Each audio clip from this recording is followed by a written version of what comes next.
കട്ടപ്പന വിദ്യാഭ്യാസ ജില്ലയിലെ ഹൈസ്കൂൾ വിഭാഗം സാമൂഹ്യശാസ്ത്ര അധ്യാപകരുടെ അവധിക്കാല അധ്യാപക സംഗമത്തിന്റെ ഭാഗമായി ലഹരി വിരുദ്ധ ബോധവൽക്കരണ പരിപാടി സംഘടിപ്പിച്ചു. എക്സൈസ് വകുപ്പുമായി സഹകരിച്ചുകൊണ്ടാണ് പരിപാടി സംഘടിപ്പിച്ചത്. കട്ടപ്പന വിദ്യാഭ്യാസ ജില്ലയിലെ ഹൈസ്കൂൾ വിഭാഗം സാമൂഹ്യശാസ്ത്ര അധ്യാപകരുടെ അവധിക്കാല അധ്യാപക സംഗമത്തിന്റെ ഭാഗമായാണ് ലഹരി വിരുദ്ധ ബോധവൽക്കരണ പരിപാടി സംഘടിപ്പിച്ചത്. നാടിനെ കാർന്നു തിന്നുകൊണ്ടിരിക്കുന്ന ലഹരി എന്ന വിപത്തിനെ തുടച്ചു നീക്കുക എന്ന കേരള സർക്കാരിന്റെ പ്രവർത്തനത്തിന്റെ ഭാഗമായി അവധിക്കാല അധ്യാപക പരിശീലനത്തിൽ ഈ വിഷയത്തെ വളരെയേറെ പ്രാധാന്യം നൽകിയിരിക്കുന്നു.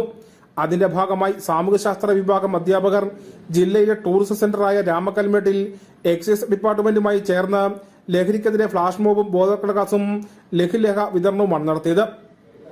SRGമാരായ അമ്പിളി ജി, ഷിനോ ജോൺ, ഷൈനി ജോസ്, അധ്യാപകരായ Sabu Joseph, Shajahan, father Bobby, Celine Michael, Shoji Joseph തുടങ്ങിയവർ നേതൃത്വം നൽകി. News bureau, Kattappana.